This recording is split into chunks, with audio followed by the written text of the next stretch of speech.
Before we start today's video, we want to bring you a word from our amazing sponsor, Incogni. Would you like it if a stranger secretly entered your home, took all your personal stuff, and then not only kept it, but sold it to multiple people? Of course not. That would be horrifying. It's a complete invasion of privacy. But that happens every day online with data breaches. Data brokers can access your personal information, such as your name, social security number, home address, login credentials, online activity, and so much more. Then they can sell them to businesses or even criminals. This has personally been a huge problem for me in the past. A scammer used my data to take out a credit card in my name. Luckily, I was able to stop it before the scammer used the card, but the whole thing was very unsettling and still bothers me today. It could destroy my credit rating. Did you know that data brokers could impact your health? That's because data brokers can work with health insurance companies, and based on your online activity, they can increase your rates. You may think that you're safe online, but the problem is that you may not even know this information is being published or sold. If you want data brokers to delete your information, you can do that, but it takes years to have them do it just once. Then, after they delete your information, they start collecting it again. So you have to go through the same tedious process every few months for the rest of your life. But there's a much easier way to deal with data brokers. It's our sponsor, Incogni. They get your data off the market and ensure it stays off of it. The whole process is automated. Using Incogni to protect your privacy is easy. First, you create an account and inform them whose personal data they will be removing. Then you grant them the right to work on your behalf. And that's it. Incogni then starts work getting data brokers to remove your data, and they handle any objections. They also keep you updated every step of the way. Why wouldn't you want to protect your most personal data online? Check out Incogni for yourself. Please use our link, incogni.com/listed, and use the code LISTED. You can also scan the QR code that's on the screen now. Not only will you be protecting yourself online, but you'll also be supporting Paranormally Listed. We want to say a big thank you to Incogni for sponsoring this episode. Number 3. Kyron Horman. Kyron Horman was born in September 2002 in Portland, Oregon, to Desiree Young and Kane Horman. Kane and Desiree divorced in 2003, and initially they shared custody. Then, in 2004, Desiree developed kidney problems and had to move in with her parents. So Kane got full custody of Kyron while Desiree dealt with her health problems. In April 2007, Kane married his girlfriend of several years, Terry Moulton. Kane and Terry had their own daughter, Kiara, in 2008. On Friday, June 4th, 2010, around 8 a.m., Terry brought Kyron to Skyline Elementary School in Portland. That morning was the science fair, and Terry had brought Kyron to school early. Terry took a photo of him in front of his science project. 2 teachers saw Kyron at school that day with Terry. The bell rang at 8:45 a.m., and Terry left the school. Kyron was supposed to go to his classroom. At the end of the day, Kane and Terry walked with their daughter to the bus stop. Kyron wasn't on the bus.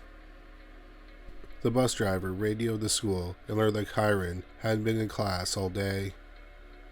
Since it was the science fair that morning, attendance was taken at 10 a.m. Kyron wasn't in class when attendance was taken, but he was not expected to be. A few days earlier, Terry told the school he would be away for a doctor's appointment on Friday. When the school staff realized Kyron was missing at the end of the school day, they called 911. A search was immediately launched. It was one of the biggest in the history of Oregon. Over 60 officers and over 1,300 volunteers searched for Kyron. The FBI also got involved in the investigation. Investigators interviewed over 200 of Kyron's classmates and their parents. Terry, believed to have been the last person to have seen Kyron, was questioned. She said that after leaving the school, she went to 2 grocery stores. She finished shopping around 10:10 a.m. She had her daughter in the truck with her, and her daughter had an earache. Terry said she drove around, hoping the drive would soothe her daughter. Then Terry checked into the gym at 11:39 a.m. and stayed for an hour. After the gym, Terry went home, and at 1:20 p.m., she uploaded pictures of Kyron from that morning's science fair on Facebook. She then emailed Kyron's teacher, asking when she could pick up Kyron's project. The police noted she had no verifiable alibi between 10:10 a.m. and 11:39 a.m. Terry was asked about the doctor's appointment Kyron was supposed to attend on the day he went missing. The appointment was the reason Kane was not notified about Kyron's absence. If he had an appointment that day, why hadn't Terry taken him? Terry claimed there was a mix-up and the appointment was for the following Friday. Another oddity was that Terry usually drove the family's car and Kane drove the family's pickup truck. That morning, Terry was supposed to stay at the science fair for the morning, then, when it was over, use the pickup truck to take the project home. But she didn't end up staying the entire time. The police learned that Kane and Terry's marriage was rocky at times. Terry blamed most of their problems on her stepson, Kyron. Terry wrote in one email to her friends that she had a severe hatred for Kyron. Terry ended up taking 2 polygraph exams. She failed both times. Sadly, 10 days after Kyron went missing, he was not found, and the search was called off. About 3 weeks after Kyron went missing, on June 26, 2010, Rodolfo Sanchez, a local landscaper, went to the police with a startling accusation. Sanchez said that Terry hired him in 2008 to do some landscaping work around their home. Kane never knew that Sanchez worked at their home.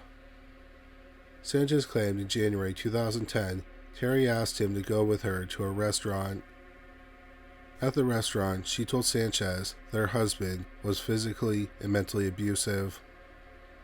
She was worried if they got divorced, Kane would try to take their daughter from her. Sanchez claims that Terry was willing to pay him if he got rid of Kane for her. She suggested making it look like a mugging. The police then decided to conduct a sting operation. The same day that Sanchez came to them with the allegation, the police had Sanchez, an undercover officer, go to Terry's home while Sanchez wore a wire. Sanchez told Terry to pay him $10,000 or he would go to the police about the murder-for-hire plot. Terry stopped the conversation and called 911, saying 2 strange men had come to her door and demanded money. Hours after the poorly thought-out, botched sting operation, the police told Kane about the murder-for-hire plot. Kane moved out that day and took their daughter with him. 2 days later, Kane filed for divorce and a restraining order. Their divorce was finalized on December 31, 2013. Police continued focusing on Terry, who had hired a defense lawyer. The police investigated Terry's closest friend, Dee Spicer. On the morning that Kyron went missing, Spicer was doing a gardening job near the Harmon's home. Around 11:30 a.m., she vanished from her job. She was missing for the next 90 minutes. Some sources say she was missing for 3 hours. While she was missing, her car remained at the job site. Terry did not have an alibi for 11:30 a.m. During that time, she said she was driving around, then she checked into the gym at 11:39 a.m. Spicer was interviewed, and she claimed she was on the job site the entire time. But no one was able to verify this. She was not even answering her phone at the time. The owner of the home where she was working called her several times because she couldn't find her, and she never answered the phone. After Kane moved out, Terry, Spicer, and another one of their friends, who was unidentified, all secretly bought prepaid phones. The unidentified friend said they wanted privacy because they thought the police were monitoring their phone calls. They also wanted phones with numbers that the press didn't have access to. Kyron's biological mother, Desiree, believes that Terry had something to do with her son's disappearance. Desiree said, quote, "She blames a lot of the marital problems between Kane and herself on Kyron. It was a huge point of contention in their marriage, and she expressed in great detail her hatred for Kyron. I now believe, without a shadow of a doubt, that not only is she capable of hurting Kyron, that it's clear that she could have hurt him in the worst way possible," unquote. Desiree publicly implored Terry to cooperate with the investigators. Desiree claimed she tried getting custody of Kyron a year before he disappeared. She said that Kyron wanted to live with her. She found out through Terry and Kane's divorce records that Terry was impaired from alcohol several times a week and passed out on the couch. In June 2012, Desiree filed a $10.5 million wrongful death lawsuit against Terry. In October 2012, Dee Dee Spicer was called to testify at a deposition. She invoked her Fifth Amendment right against self-incrimination 142 times during her testimony. Desiree eventually dropped the lawsuit because she didn't want this to interfere with the police investigation. In the years since Kyron Horman went missing, no other suspects have emerged. No trace of him has ever been found. Despite this, Kyron's father, Kane, is optimistic his son is alive. In 2015, on the 5th anniversary of Kyron's disappearance, he placed mementos on the schoolyard fence for his son. Kane said, quote, "I would call it a belief because to me, hope is passive. Hope is, gosh, I don't know what will happen. I sure hope it turns out well, as opposed to, I believe he is alive. It's a much different statement," unquote. After their divorce, Kane broke off contact with Terry. The case is still active with the Multnomah County Sheriff's Department. Investigators took DNA samples from Kyron's toothbrush and DNA samples of other family members and inputted them into missing persons databases. They've also submitted his dental records to the National Missing and Unidentified Persons database. In 2023, police released age-enhanced photos of Kyron of what he might look like in his 20s. There is also a reward for $50,000 for information that leads to the resolution of the case. The police have never officially named Terry Moulton Horman as a suspect, nor has she ever been charged in connection with her stepson's disappearance. In 2016, after years of media silence, Terry appeared on the Dr. Phil show and she was interviewed for People magazine. She claims she is innocent and the police rushed to judge her. She said, quote, "And they, without a doubt, told me that, we're going to make your life hell if you don't tell us what we want to know. We're going to destroy you." And they sure did, unquote. It's been over 14 years since Kyron Horman went missing. If he's still alive, he's 22 years old. Number 2. Sandra Crispo. Sandra Crispo was a mother and grandmother who lived in Quincy, Massachusetts. Then she moved to Hanson, Massachusetts to be closer to her daughter and 3 grandsons. Hanson is about 25 miles from downtown Boston. When Sandra's daughter, Lania McMahon, had to work, she would watch her grandchildren. On August 8, 2018, Lana called her mother several times, but Sandra didn't answer. The following day, Lana went to her mother's home and discovered her mother wasn't there. The lights and air conditioning were both on. Her shoes and purse were in the home. The back door was unlocked, and the dog had no food or water. Lana thought that the dog was abnormally nervous. Lana felt that something was wrong, and she called the police. Lana said, quote, "She's a homebody. She doesn't go out much. She doesn't have a lot of friends. She lives a very quiet life," unquote. Lana told the police that her mother was last seen 2 days earlier on August 7th around 5 p.m.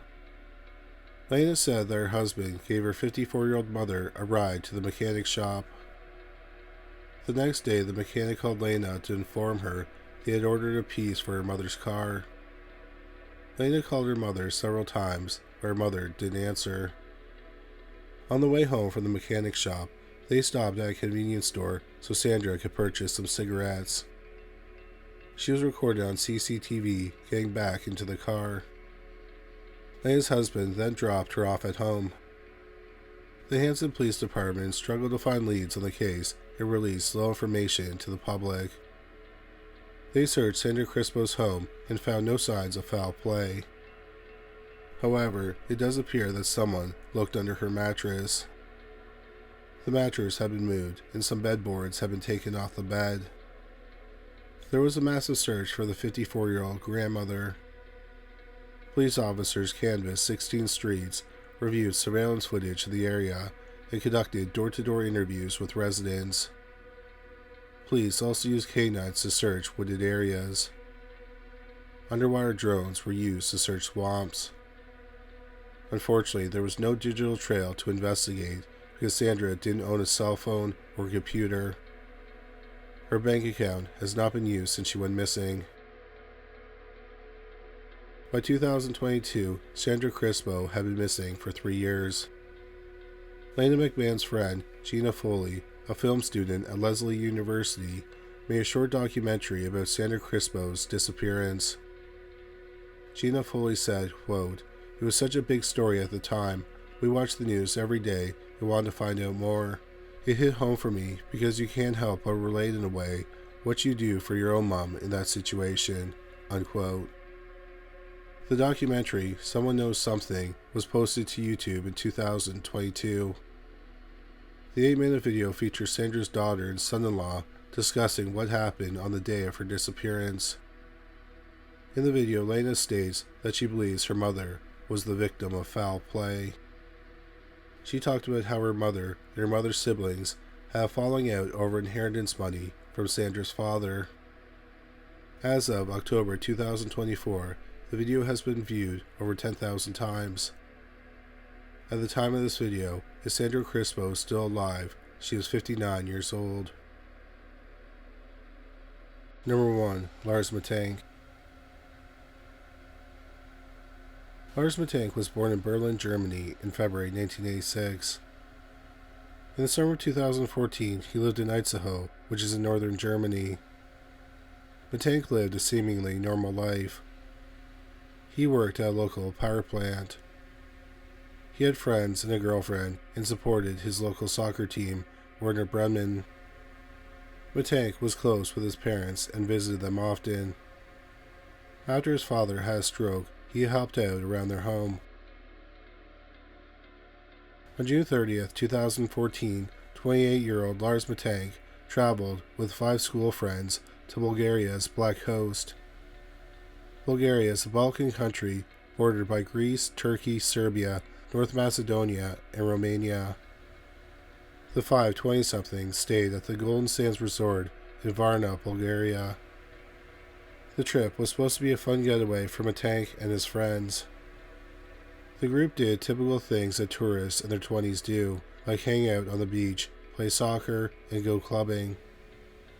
On the last night of the trip, Mittank got into an argument with 4 German men at a bar about soccer. Mittank argued that Werder Bremen was superior, while the other men thought that Bayern Munich was better. Mittank then left the bar without his friends. The next time he saw them was the following morning at the hotel. He had an injured jaw and a ruptured eardrum. What happened to Mittank after he left the bar is unclear because Mittank's friends have different stories. Some of them said that Mittank told them that the 4 men from the bar beat him up. The other friends said that Mittank told them he was beaten up by someone hired by the 4 men. Mittank saw a doctor who prescribed him 500 milligrams of the antibiotic cefprozil to help with his injuries. The doctor recommended staying behind while his friends flew to Hamburg, Germany. Mittank's friends offered to stay with him, but he urged them to go on without him. Mittank checked into a cheap hotel near the airport. Mittank's friends said he was relaxed and in a good mood when they departed. But after they left, Mittank's behavior changed drastically. Hotel cameras caught Mittank pacing in the lobby and hiding in elevators. Around midnight, he left the hotel and returned a few hours later. Mittank also called his mother, whispering to her that someone was trying to rob and kill him. His mother later told German TV, quote, "I thought, God, my son is in danger. I could hear his heart pounding over the phone. He said that people were trying to rob or kill him," unquote. Mittank later texted her asking about his medication and telling her to cancel his credit cards. Once again, Mittank told his mother that people were coming after him. Mittank's mother booked him a plane ticket and also a bus ticket in case he could not fly. She also sent him 500 euros, which he never deposited in his bank account. On July 8, 2014, Mittank took a cab to Varna Airport and walked inside. He was recorded on CCTV footage, and he didn't seem to be under any duress. He texted his mother and told her he had arrived safely at the airport. He met with an airport physician who checked his injuries. He cleared him to fly. However, he also noticed that Mittank looked nervous and asked him about his medication. Construction crews were renovating parts of the airport, and one construction worker overheard Mittank speaking with the doctor. According to the worker, Mittank said, quote, "I don't want to die here. I have to get out of here," unquote. Then suddenly, Mittank left the doctor's office, leaving all his possessions behind, including his phone and passport, sprinted out of the airport, and scaled a fence to a wooded area. That was the last time anyone saw Lars Mittank. Mittank's disappearance has captivated the internet. He's been called the most famous missing person on YouTube. Some believe Mittank ran away to start a new life. Another theory is that Mittank was involved in some drug trafficking operation his family was not aware of. There's some other theories that he was involved in organized crime, or he was kidnapped to have his organs harvested for the black market. But there's little evidence to support any of those theories. Another theory is that Mittank was murdered by the people from the altercation. However, this does not explain why he suddenly ran away from the airport. Also, Mittank had been in an argument about whose football team was better. Was that something worth killing him for? One last theory is that the antibiotic Mittank took, Cefprozil, caused him to suffer a psychotic episode. Cefprozil symptoms include drowsiness, restlessness, and hyperactivity. In December 2020, the peer-reviewed journal Brain, Behavior, and Immunity published an article titled "Psychosis as an Adverse Effect of Antibiotics." It states, quote, "Adverse neuropsychiatric effects of antibiotic medications has been well documented.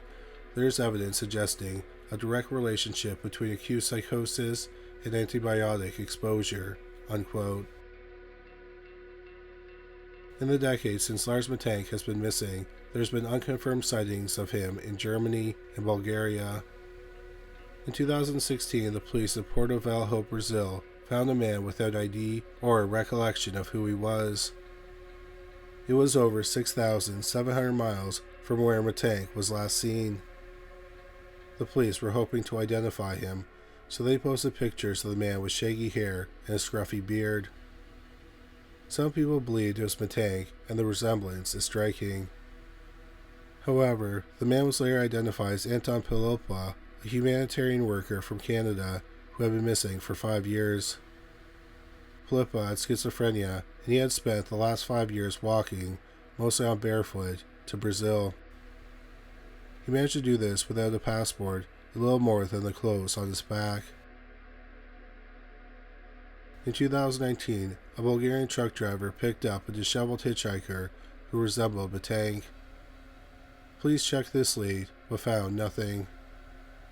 Local police have failed to find any leads regarding Lars Mittank's disappearance.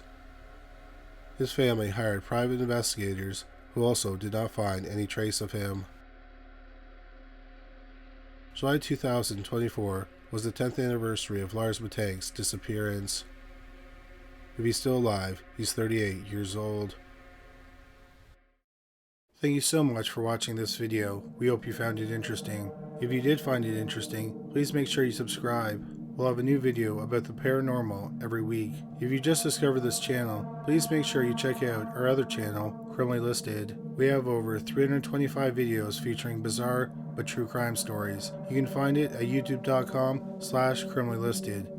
We also have a podcast about cold cases that were eventually solved called Criminally Listed Presents Into the Killing. You can find it on Stitcher, Spotify, Amazon Music, and anywhere you find great podcasts. But that's all for today. Thanks again for watching.